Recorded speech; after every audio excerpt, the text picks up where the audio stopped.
Salon और हिफ्सा मेरी personal दोस्त है, इसलिए जिगरी जो कनेक्शन है वो तो चल ही रहा है।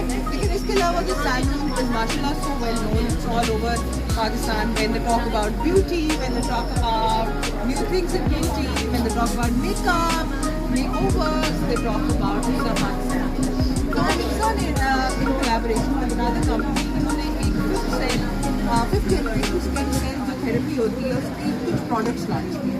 सो वी आर हियर, अभी आए हैं हम और आके अभी हम अंदर जाएंगे, आपको लेके जाएंगे और वो प्रोडक्ट्स दिखाएंगे जिससे कि आपकी जो है स्किन को एक तरीके से फिर सफल और खूबसूरत और हाइड्रेटेड नजर आए।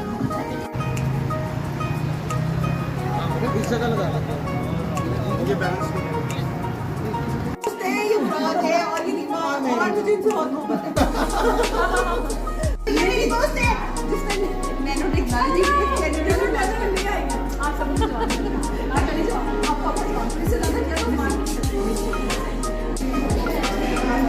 और ये हम आ गए हैं नैनो टेक्नोलॉजी लैब। क्या होएगा आप देखते हैं।